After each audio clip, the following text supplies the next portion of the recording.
Start, start session. Good afternoon, students. Sorry for the delay. Today we will be considering the third part of our clinical examination. We have so far discussed about the clinical examinations of a swelling and ulcer. There we have considered the history taking, that is past history, present history of present illness, and related the different clinical examination pattern, right from inspection, palpation, percussion, auscultation. So these are same everywhere. Now we'll be going to slightly different ways. That means as if you have got a case of varicose veins, most commonly occurring pathology in a human being. So we'll consider the clinical presentation of a varicose veins, its associated signs, symptoms, ways of examination, and what are the likely questions that are to be asked. So to start with, what is the varicosity? Varicosity is said to be a penalty or vertically against gravity. You all must be knowing varicosities occurs only in a human being and those who are standing on two legs. So that means our body has gone against the gravity. That is the penalty we are paying for the varicocele, because varicosity that does not occur in quadrupeds or in reptiles. So be sure about that. So what is varicosity? To start with, a simple definition: a permanent dilated vessels more than 3 millimeters, tortuous, elongated, and superficial. Veins of a limb are called as varicose veins. Simple definition. It should be 3 millimeter to call it a varicosity. Less than 3 millimeter has got different names. What types of varicosity are commonly seen? The most common example is long saphenous vein. Second, short saphenous vein. This we commonly develop or which occur in a lower extremity. Other varices which are very common are, first of all, hemorrhoids. Everybody of us know hemorrhoid itself is a varicosity. Because of congestion into the veins, the bleeding occurs. Similar pathology, esophageal varices. Commonest cause for bleeding from esophagus, that is hematemesis. Varicocele, very common. Again, the causes obstruction. Varicocele is common in left side. Ovarian varix and vulval varix. These are the different types of varices occurring in females. So this is an example. What are the types? Primarily, what types of varicosity we are going to deal with. For practical purposes, it is a primary varicosity which we come across. And what is it? Primary means it is an incompetence of valves where either at SFJ, that is saphenofemoral junction, or saphenopapillary junction. Similarly, there can be incompetence of perforators or incompetence of valves. Okay, these are three incompetence: saphenofemoral opening, perforator incompetence, and incompetence of valves. That is a primary cause of a varicosity. Secondary, not very common, they occur due to obstruction. Whenever the iliac vessels, iliac veins for that matter, whenever they are obstructed in because of a tumor, normal pregnancy, or a thrombus into inferior vena cava, they are called as a secondary varicosity. And third is congenital. Commonest cause is AV fistula. Okay, so it is primary, secondary, and congenital. Now we are coming to clinical examination. As usual, patient data must be completely filled. Name and age. Age is particular because varicosity is more common in middle age. Sex more common in women 10 times to 1.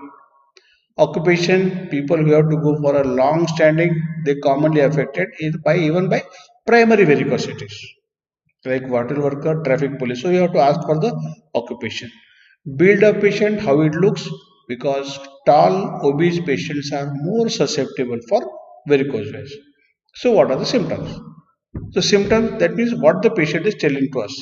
Patient will complain of a dilated welling. They sometimes call it as a swelling in the leg.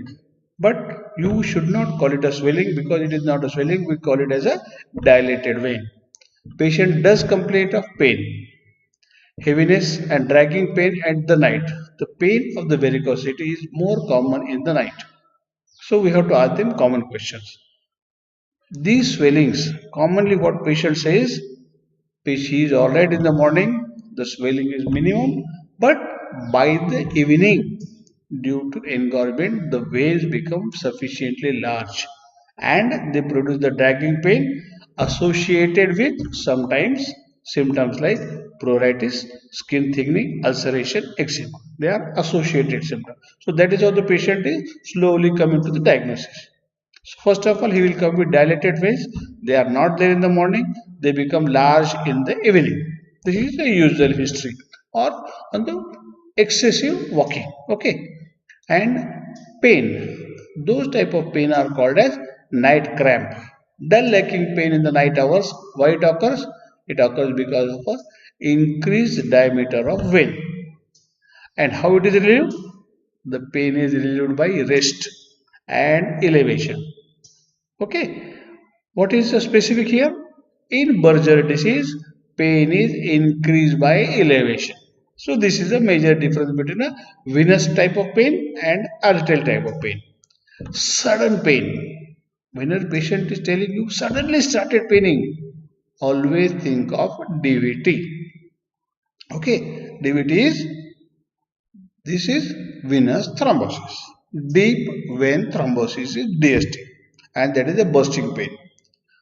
Whenever there is a chronic long-standing DVT, it is going to result in dilated vein, that is secondary varicosities.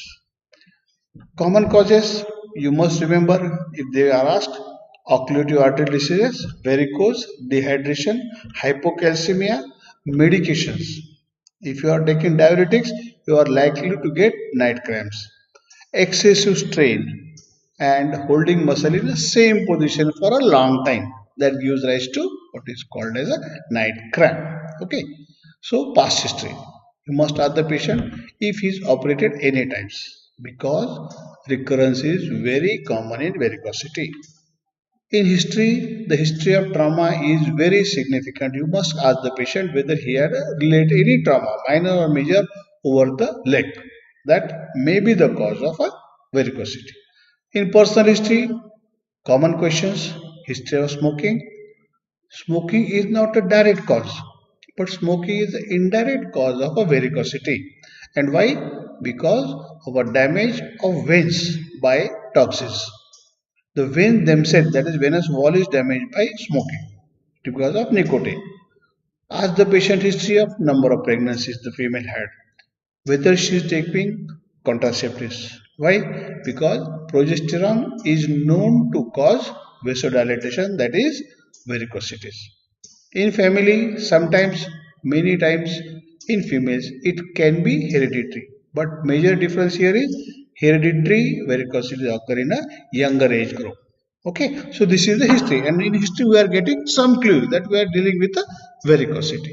Dilated tortuous veins, patient comfortable in the morning, patient has got varicosity in the night, night cramps and dilated veins. So they are all going toward the varicose veins, and in night with the elevation of leg, the varicosity decrease. Okay, now comes to the examination part. And last time I told you, always don't say local, it is a regional examination, because in local the region of the lymphatic drainage must be examined. So we call it either local or regional. Start with inspection. What do you mean by saphenous? Saphenous means easily seen, that is saphina. It is a Greek word. Easily seen, that means they are presentable. The veins are seen by everybody. Otherwise, veins are not normally seen. So the visible veins are called as saphina. So it is a saphenous, long saphenous, short saphenous. Dilated tortuous veins over the middle aspect of leg and knee and up to thigh. They are called as LSV. Dilated at SF junction, that is saphenofemoral junction, it is called as saphena varix, which is a secular dilation of the upper end of a LSV. Okay, and you must look at what is called as blowout as well as ankle flare. And if there is ulcer, we must examine the ulcer in detail. Second comes, the first we have considered, it is a inspection. On inspection, we are looking at the skin over the swelling. Skin can be normal, skin can be dry, there can be brownish pigmentation. Brownish pigmentation is very common in varicosity. Next comes the white leg. White leg is Phlegmasia alba dolens. It is a large leg due to lower limb DVT. And Phlegmasia caerulea dolens, that is a blue leg. It is a form of a severe venous obstruction. So, if that type of presentation, you must mention it is a Phlegmasia alba dolens or Phlegmasia caerulea dolens. Local redness due to thrombophlebitis. Migratory thrombophlebitis. Patient is on inspection, you can see. Migratory means thrombophlebitis is one place, again at second place. And it is common in associated TO or carcinoma of the pancreas. Ulcer. Describe ulcer in usual manner like location, size, shape, floor and edges. All the venous ulcers are usually located in the lower third of leg. Remember, on medial side it is LSV, on lateral side it is SSV. They are usually trying to heal earlier. Sloping edges, pink granulation and pigmentation. On inspection, you can look for cup impulse test. That test is called as Morris's test. This test is always done in standing and impulse of cup is seen at a saphenous opening. It is a Morris's test. It is done two ways. First on inspection and also repeated on palpation. So what are the important findings on varicosities? Clinically I am talking about on inspection. Dilated more than 3 millimeter, it is varicose vein. Dilated 1 to 3 millimeter, it is called as reticular vein. And what is telangiectasia? It is a confluence of veins less than 1 millimeter diameter, also called as spider nevi or thread veins. Here the management differs, totally differs. And what is ankle flare?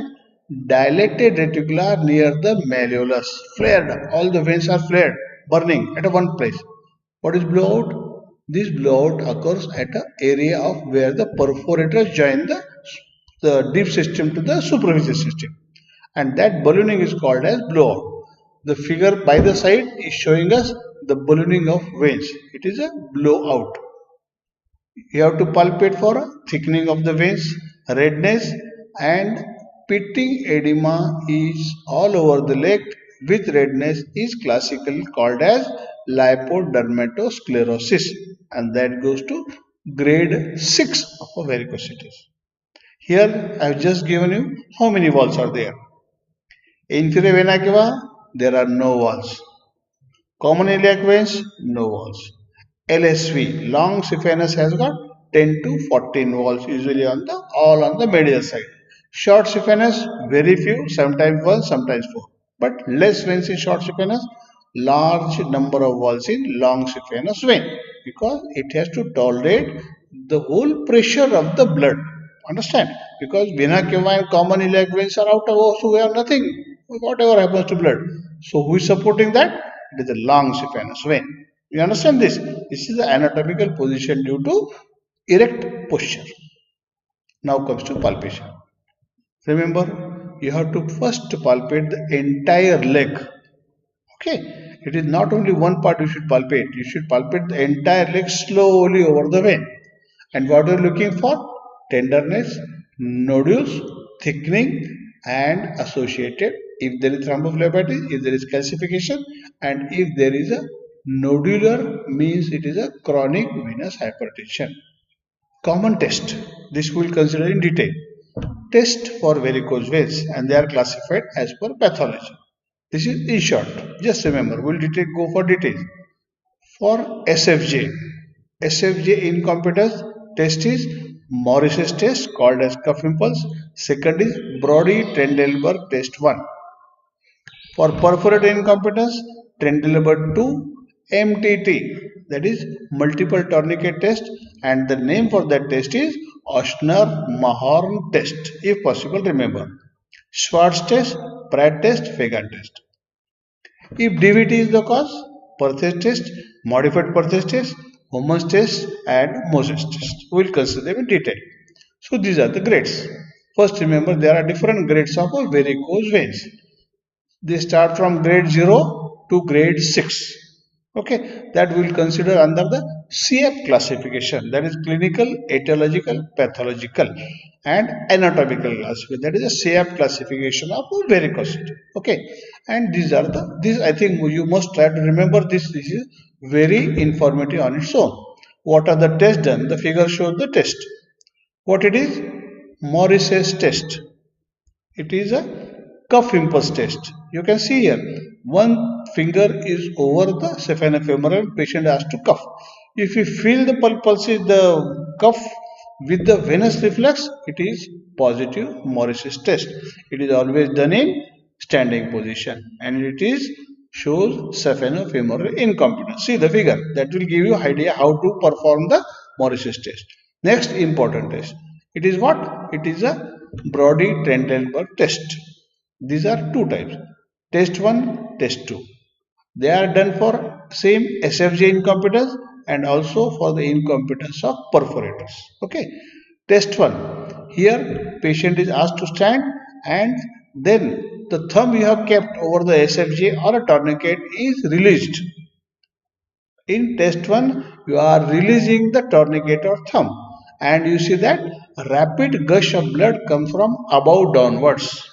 This is Trendelenburg test 1 for a saphenofemoral junction incompetence. And what about 2? In 2, we are not releasing the tourniquet and ask the patient to stand and walk. Now what will happen? If there is a perforatory incompetence, in test 2, there will be slow feeling from downwards above. Okay, the next figure shows downwards above. Above downwards, it is SFJ incompetence.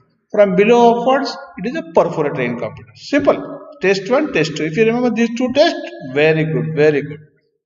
Multiple tourniquet test. Sometimes you may be asked to demonstrate them. There is always some confusion where to apply the tourniquet. So you are applying here and there, so a lot of confusion. So I have tried to make it very simple. This test is primarily done to find out the site of perforators.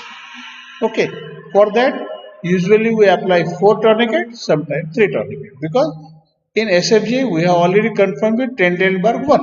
If it is positive, there is already saphenofemoral incompetence. So you have to apply the tourniquet. Where they are applied? Tourniquet 1 at SFJ. That means this number 1, highest. Highest is applied at SFJ. Number 2, middle of the thigh. The purpose for it is a Hunter canal or thigh perforator. Tourniquet number 3 is applied just below the knee. And this is mainly for incompetent knee perforators. And 4th tourniquet is applied handbreadth above the ankle. Okay, and this is for the leg perforators, and below the tourniquet it is the ankle perforator. Understand? Tourniquet 1 at SFJ. Tourniquet 2 is just above the knee. Tourniquet 3 just below the knee. And tourniquet 4 handbreadth above the ankle. Okay, and here you know where are the perforators. And what is the interpretation? Between 1 and 2, incompetent thigh perforator. Between 2 and 3, incompetent knee perforator. And below 4th, incompetent ankle perforator. This is very simple. You just do for a patient and you will come to know it will fit in your mind. Think of 4 lines. Sometimes you can do it 3. Next test, Schwartz test. Very simple test. What is it? Here also again in the standing position. This test is done for incompetent valves. What are you doing here? In standing, when the veins are full, you are tapping the vein. If you tap below, you can feel the thrill over your upper finger. That means the flow or the blood, this column is continuous from below upwards. If you tap above, you will feel it below. Okay, so you are doing both sides. That means blood is going in both directions. It is no resistance. The walls are not there.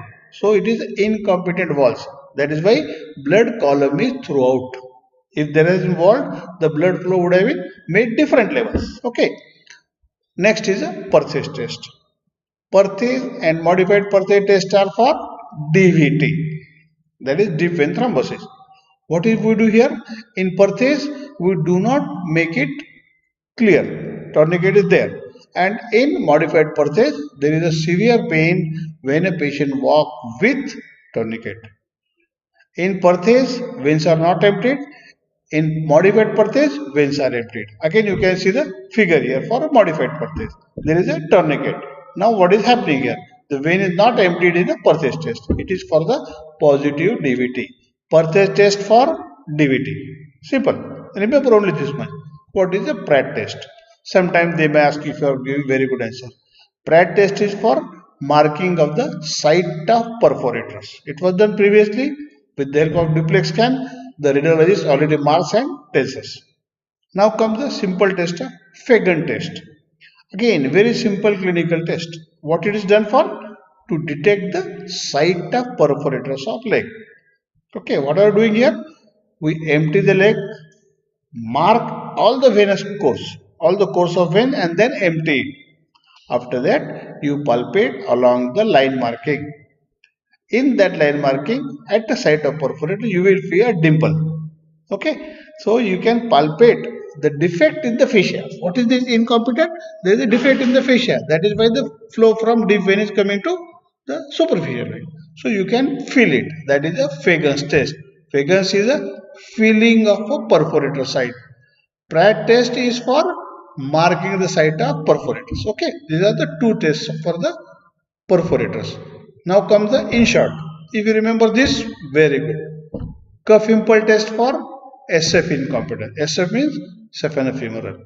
Trentile number 1, SF incompetence. Trentile number 2, perforator incompetence. Multiple tourniquet to mark the site of perforator incompetence. Schwartz test for the column of blood. How much column of blood is maintained and what is the flow of blood. Modified Perthes for DVT. Fagan test again to localize the perforators in a deep fascia. So this is in short the whole crux of the varicose vein investigation and the inference. Okay, so what is the for SSV? Inspection of the SSV is for the posterior surface of leg. At the same time, you have to examine the abdomen, you have to examine the umbilicus. That is called as a caput medusae. Here the test is Harvey's test. You have to keep the two fingers, make the vein empty, remove one finger, and which direction blood is flowing, you will come to know. So whether this is the flow in the direction of umbilicus or away from the umbilicus.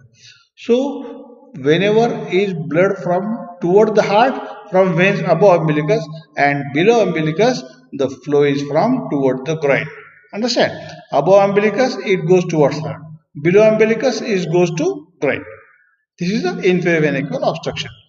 At the same time, do not forget to examine the related arteries like dorsalis pedis and posterior tibia. Now, we must be very sure that there is no DVT because the treatment with DVT is totally different. We do not operate a case of varicosity if it is a DVT. Having patient having DVT. The tests are usually avoided now because there is a fear of a dislodgement of the clot and pain is very severe. If dislodgement, there can be embolization. But just to know what are the tests, they are Hammond's test and Moses test. What is Hammond test? It is a forcible dorsiflexion of foot which will cause pain. And Moses, this is more dangerous where squeezing of the calf will give rise to pain. Just squeezing by the side as said the Moses test, it will give pain and this should not be done. In fact, both these tests are not done these days. We are going for duplex scan. Suspecting AV fistula, always go for auscultation. Okay, so now you are coming near to the diagnosis. Whenever you go for diagnosis, you must mention the side. Side means lateral or medial, so that you can identify the system involved. Short saphenous, long saphenous. Status of saphenofemoral, you have to identify the perforator and complications. You have to say the diagnosis is the long saphenous vein with the saphenovarix incompetence, or it is a long saphenous vein with perforator incompetence. That should be your clinical diagnosis. Now coming to the discussion. If you are asked which system is involved, there are two systems basically, LSV, SSV, and this graph shows you how to explain. Remember, LSV originates from medial part of the dorsal venous arch. Lateral sides of origin SSV, lateral part of a dorsal venous arch. The location of LSV, medial malleolus. Of SSV, behind lateral malleolus. Relation of nerve, saphenous nerve, sural nerve. See, the nerves are also changing. Number of valves, more valves in LSV than SSV. But both of them are ending into saphenofemoral junction. This is regarding LSV and SSV. And this graph shows you everything. This is nutshell, all regarding perforation. What it is? Test for saphenophyll incompetence, Trendelenburg, Morris. Perforated incompetence, Trendelenburg 2, tourniquet press. Deep thrombosis, Perthes modified Perthes. And this is the type of classification of varicose veins now very commonly asked. It is called as a CF classification, CEAP. C stands for clinical, E stands for etiology, A stands for anatomy, and P for pathophysiology. So if you go through this, you can give very good answer for the classification of varicose veins. It is a CF classification. Okay. Now, how the questions are going to ask? The exam will ask you which system involved? LSV, SSV. If SF junction is incompetent, yes sir. How? Because Trendelenburg is positive. It is incompetent. If you say competent, that means Trendelenburg test is negative. We are talking of Trendelenburg 1. Again, perforated incompetence, if it is answer is yes, Trendelenburg 2 is positive. If 2 is negative, your answer will be no. He may ask you what are the group of perforated incompetence. Then you can say according to multiple tourniquet test, it is the mid thigh or whether just above knee or below the ankle is incompetent. Is there DVT? You should say by Perthes test that it is, if the test is positive, it is DVT. If it is no, Perthes negative. We are not doing for Hammons and Moses test. Okay. Now comes the, if there is a, we have to examine the abdomen. Always remember, because the abdominal mass is the most common cause of secondary varicosity. Visible veins in abdominal wall, Harvey's test. Any complication like eczema, dermatitis, you have to tell the patient. Remember, he may ask you whether it is unilateral or bilateral. That means you have to take care that you examine both sides. You examine short saphenous vein very clearly. Examiner may ask, what is the first investigation apart from routine investigations? Because now as per Lovely, the Doppler or duplex test is a part of a primary examination. Sir, it is a handheld Doppler which shows direction and flow of or reversal of a SFJ. So this test is equally important like a routine clinical examination. Duplex test is as good as a clinical examination and more reliable. What is a Valsalva manager? Whenever you close the mouth and exhale loudly, the reflex can be felt at SF junction if it is incompetent. Color Doppler duplex color, an excellent investigation to get all the anatomical details, including abnormalities, as an accessory long saphenous vein. Remember, this is one of a common cause of a recurrence of a varicose vein after operation. There is another vein along with that, which clinically you may not find, but on a Doppler you can identify that. You can also say the treatment is Trendelenburg flush ligation. So these are all types of viva going on. Why it does occur? Causes can be vitamin 6, vitamin B12 and folate deficiency. They are also major causes of varicose veins and they give rise to hyperhomocystidemia. How do you suspect TVT? Sudden pain in calf region. What is the May-Turner syndrome? It is an iliofemoral thrombosis which is common on left side because left iliac vein is compressed by a common iliac artery. He will ask, why varicose common on mid side? Because there are plenty of perforating veins on the medial side. And long-standing complication, our answer last time we have considered it is Marjolin ulcer. Long-standing ulcer can turn into Marjolin ulcer, which is as good as, this is in fact a malignancy. So what are the tests? Doppler EEG is 95% accurate. There can be D-dimer examination. D-dimer is a blood investigation and it is a fibrin degradation product which is 90% sensitive. And remember, this is the most sensitive test, blood test for DVT. You must know DVT for D-dimer, all these two Ds. Okay. So he may ask what are the causes of secondary varicose. We all know by now. Obstruction, destruction to flow. By mass, by high pressure or by trauma. And what is the surgery? What is tendon operation? Sir, it is a ligation of tributaries at SFJ followed by juxtafemoral flush ligation of LSV. Always use the word flush ligation because if you keep some part of it, it will go for saphenopharynx again. The examiner may ask you, what are the tributaries ligated? You must know the anatomical part. There are three S.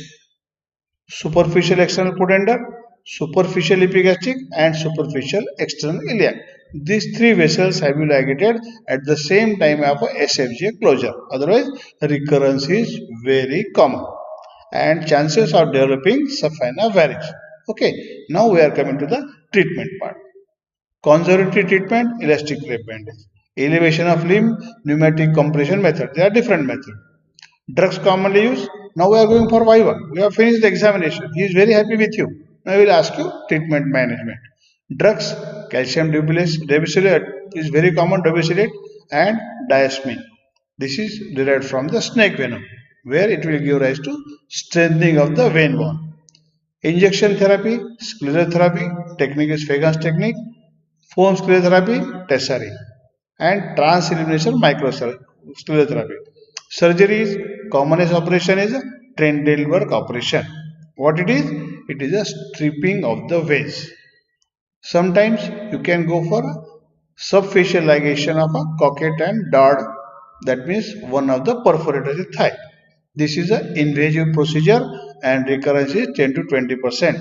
Complications likely are infection, nerve injury, saphenous vein injury, sural nerve, common perineal nerve injuries. Nerve injury is the commonest complication of a Trendelenburg procedure. That is why we are ending at the knee only and thromboembolism. Another treatment, varicose veins, is a non-invasive management. What are the non-invasive management? Tessari method of foam sclerotherapy, SIPS, SCPS, subfacial endoscopic ligation. And advanced methods are endovenous laser ablation, ELSA, very commonly done nowadays. EVLA is a procedure or a treatment of choice. Next comes radio frequency ablation. This is also done, same procedure. Now, advanced method is Trivex powered phlebotomy. What are we doing here? By suction. First, we give injection of a saline all over and then we suck the whole system. And the endothermal ablation is a gold standard of treatment and it has practically replaced the surgical treatment of a ligation and stripping. Reason is it is cost effective and can be very well done under local anesthesia. The anesthesia, the name of is called as tumescent anesthesia if the exam asks. Two common methods, laser ablation, radiofrequency ablation. What is the source? In laser, it is 1470 millimeter wavelength and it can ablate any size. Laser can also treat perforators. It is very cheap. RFA, it can go for a faster way, not very commonly used, but it is at the one time 7 centimeter can be done. There is also what is called as a catheter directed sclerotherapy. Just remember the names. And endovenous cyanoacrylate glue. This is also one of the advanced management. Glue means glue is injected and that will collapse the vein, it will block the vein. These are the non-invasive methods. So there are different ultrasound, Doppler ultrasound, foam. I have given in detail about the foam sclerotherapy. Just go through that for your short note. RFA I have given and endovenous ablation also I have justified in short. If anything comes for the short note, this should be ready for your reference. Okay. And recent techniques, venous closure and Trivex method. So this is beautiful. Gaiter areas. Sometimes if you are doing very good, exam asks you what is a gaiter area. These are the areas where skin changes and venous stasis occurs. In ambulatory venous hypertension, the word is venous hypertension. Nowadays, this venous hypertension is considered to be a major cause for varicosities than incompetent perforators. Here we are damaging the capillaries which are rich in protein fluid. This is area. It is a Gaiter area. So if you remember this chart, very good. Just go through it very seriously. 10 commandments of a treatment of venous ulcer. When this comes, when you are diagnosed that this is a venous ulcer, your all questions, answers are very good.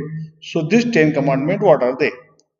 1. Should take rest with a leg elevated above heart level. 2. Should receive antibiotics if infection is present. Don't hurry for the surgery. Apply wound cover with suitable dressings. Apply constant compression stocking. This is a treatment of choice. Must do venous Doppler to rule out DVT, even thrombophlebitis. Must consider surgery when the infection is always under control, not before that. We must ligate the long and short venous vein if they are incompetent. Must ensure all perforators are ligated. Last time I told you, must look for accessory long saphenous vein near SFJ, otherwise recurrence is very common. And to avoid recurrence, the most important is weight reduction. Because without weight reduction, it is not possible to stop the varicose veins to recur. Thank you very much. Good day.